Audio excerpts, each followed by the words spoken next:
वो कहते हैं ना कि एक पल में क्या से क्या हो जाता है। वो कहते हैं कि एक दिन में जिंदगी बदल जाती है। वो कहते हैं सालों की मेहनत के बाद मुकाम हासिल होते हैं, लेकिन 20 साल जिनके बेगुनाही साबित करने में बीत जाएं, उसे क्या कहते हैं? उसे बदनसीब कहते हैं। आज उसी बदनसीब विष्णु की कहानी सुनाते हैं आपको, जिसके आंसू, जिसके सपने, जिसकी जवानी सब कुछ जेल की सलाखों में बीत गई। उसकी जिंदगी में अब जाकर सवेरा हुआ, लेकिन घर में अंधेरा है। पिता इंतजार करते करते चल बसे। भाई घर की इज्जत के गम में दुनिया से रुखसत हो गए। बचे हैं सिर्फ निशान और गांव वाले। रिकवरी और जो वकील करे,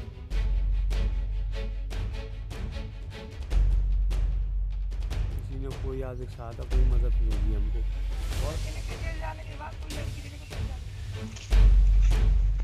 इसी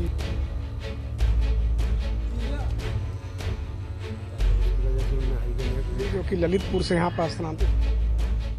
तमाम गवाहों और बयानातों को मद्देनजर रखते हुए ये अदालत इस नतीजे पर पहुंची है कि आरोपी विष्णु बलात्कार का दोषी है। लिहाजा अदालत विष्णु को आजीवन कारावास की सजा सुनाती है।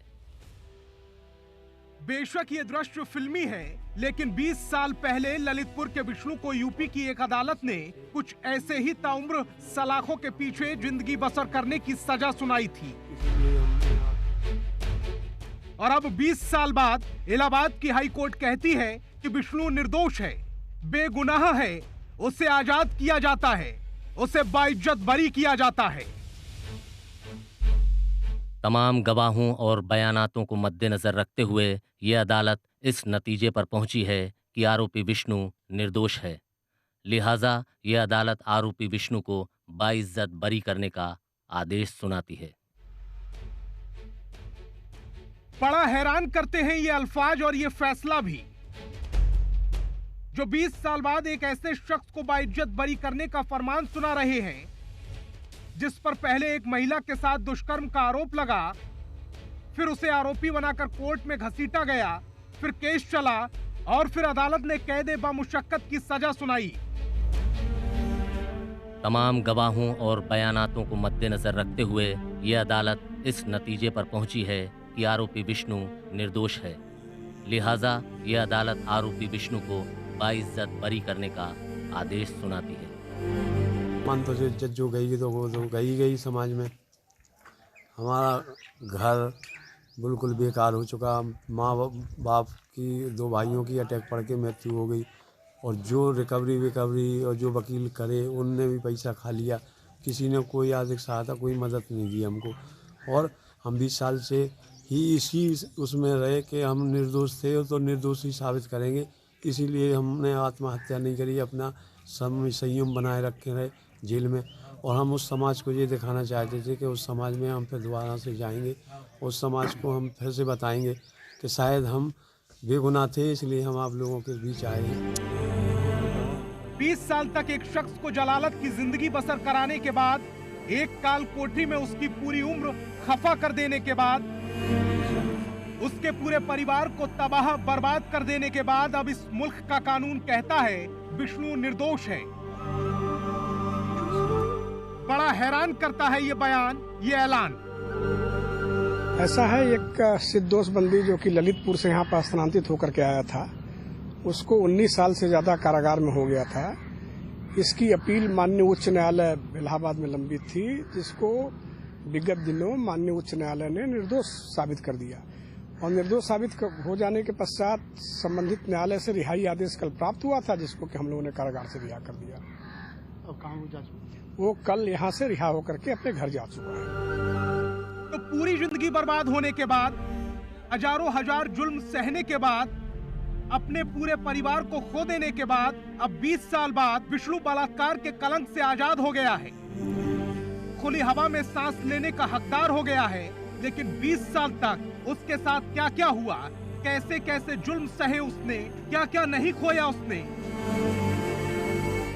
जिंदगी ने कैसा छलावा किया इस नौजवान के साथ, कैसा अपराध किया इस मुल्क के कानून ने एक बेकसूर के साथ, जरा गौर से सुनिए। 20 साल से ज्यादा कारागार में हो गया था। विष्णु यूपी के ललितपुर गांव में अपने पिता और 2 भाइयों के साथ रहता था। स्कूल छोड़ने के बाद वह परिवार की मदद के लिए नौकरी करता था, लेकिन एक आरोप ने उसकी पूरी जिंदगी खाक कर दी। सितंबर 2000 में दूसरे गांव की एक महिला ने विष्णु के ऊपर रेप का आरोप लगाया। आरोप लगाने वाली महिला अनुसूचित जनजाति की थी, लिहाजा विष्णु के खिलाफ अनुसूचित जनजाति की महिला के साथ रेप, धमकी और यौन शोषण के तहत मामला दर्ज हुआ। ट्रायल कोर्ट ने विष्णु को दोषी करार देते हुए उम्र कैद की सजा सुनाई। 2003 में विष्णु को आगरा सेंट्रल जेल में भेजा गया।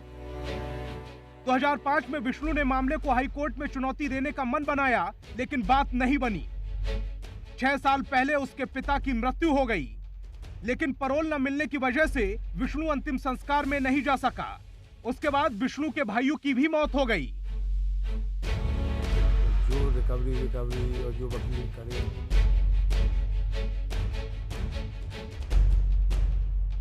किसी ने कोई आदि सहायता, कोई मदद नहीं दी हमको।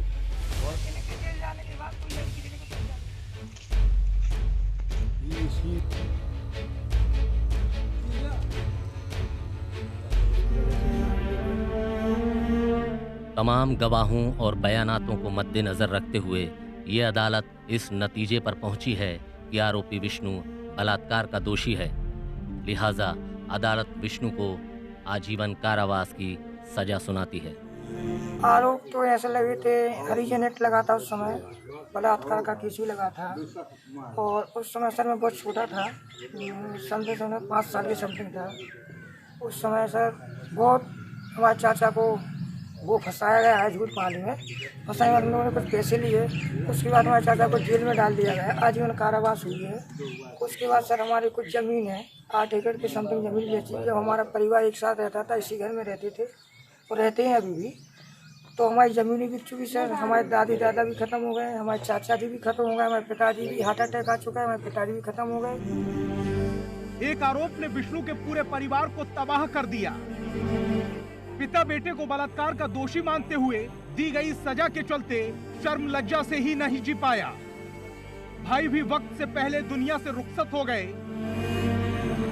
7-8 एकड़ जो जमीन थी वो विष्णु को निर्दोष साबित करते करते बिक गई। भतीजों का स्कूल जाना दुश्वार हो गया, बच्चे पढ़ नहीं पाए। चाचा जी हमारे छूट के हैं सर, हमको बहुत खुशी है।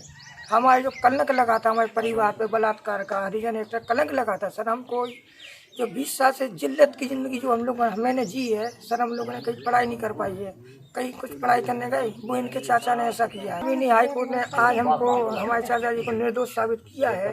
कुछ पहले कर देते, हमारे पापा जी थे, दादा दादी थे, हमारे चाचा जी भी थे, परिवार से मिल लेते। हमारे चाचा जी को बेल भी नहीं दी गई, हमारे दादा दादी खत्म हो गए, हमारे पापा खत्म हो गए, जब बेल भी नहीं दी। विष्णु की पूरी जिंदगी अंधकार में जैसे तैसे गुजर रही थी कि तब तक सजा को 14 साल पूरे हो गए। सजा को 14 साल पूरे होने पर विष्णु ने दया याचिका के लिए अपील का फैसला किया। जेल अधिकारियों ने स्टेट लीगल सर्विस अथॉरिटी से संपर्क किया और पिछले साल हाई कोर्ट में अपील दाखिल की। 28 जनवरी को जस्टिस कौशल यजेंद्र ठाकरे और गौतम चौधरी की पीठ ने उसे निर्दोष करार दिया। कोर्ट ने बताया कि मामले में एफआईआर 3 दिन बाद दर्ज हुई थी। महिला के प्राइवेट पार्ट पर कोई चोट के निशान नहीं थे, जैसा दावा किया गया था।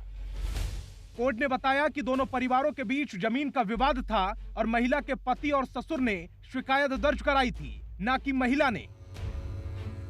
लिहाजा 20 साल तक ऐसे गुनाह में सजा काटने के बाद हाई कोर्ट ने विष्णु को बाइज्जत बरी कर दिया, जो उसने कभी किया ही नहीं था। तमाम गवाहों और बयानातों को मद्देनजर रखते हुए ये अदालत इस नतीजे पर पहुंची है कि आरोपी विष्णु निर्दोष है। लिहाजा ये अदालत आरोपी विष्णु को बाइज्जत बरी करने का आदेश सुनाती है। मसला था, उसमें गाय फाय भैंस चरा रहे थे हम, उसमें ही मतलब हो गई थी कुछ बातचीत, लड़ाई सी, थोड़ी सी बात, गाली गलौज, उनने उठा के उनने रिपोर्ट कर दी। और मायावती की शासन में मतलब हरिजन एक्ट की ज़्यादा वैल्यूएशन थी और पैसा मिलता था, तो उसकी वजह से उनने हरिजन एक्ट 376 मुकदमा बना के उनने पैसा का लालच दूसरों ने कोई ने दे दिया उनको कि पैसा इससे ज़्यादा मिल जाएगा तुम्हें, तो उनने एक मुकदमा बनवा दिया। हमें 376 हरिजन एक्ट लगा, 504 506 लगी। हम सब जब से जेल ही चले। 20 साल बाद विष्णु अपने गांव पहुंचा तो लोगों ने उसका जोरदार स्वागत किया, उसे हाथों हाथ लिया। विष्णु भी अब सिर उठाकर जिंदगी बसर कर रहा है, लेकिन उसके उन 20 सालों का हिसाब कौन देगा? कैसे होगा आरोपी के दोषी और दोषी से निर्दोष बने विष्णु के साथ हुई नाइंसाफी का इंसाफ? क्या कोई लौटा सकता है उसकी पूरी जिंदगी जो उसने जेल में काटी? कोई लौटा सकता है उसके बूढ़े पिता को जिन्होंने बाकी की जिंदगी बेटे के बलात्कारी होने की जलालत में काटी? कोई लौटा सकता है उसके बच्चों का बचपन जो समाज में खुलकर जी नहीं पाए, अपनी उम्र के बच्चों के साथ खेल नहीं पाए, स्कूल नहीं जा पाए, जो वक्त से पहले ही बड़े हो गए? कोई लौटा सकता है? कभी नहीं लौटा सकता। विष्णु की पूरी जिंदगी को बर्बाद करने की दोषी सिर्फ वो महिला नहीं है जिसने उस पर झूठे आरोप लगाए, बल्कि कानून के कारिंदे भी हैं जिन्होंने मामले की सही पड़ताल नहीं की। न्यायालय भी है जिसने मामले में सही सुनवाई नहीं की और जिसकी वजह से 20 साल के एक नौजवान ने अपनी पूरी जिंदगी जेल में खपा दी। संतोष कंबार, जनतंत्र टीवी के लिए।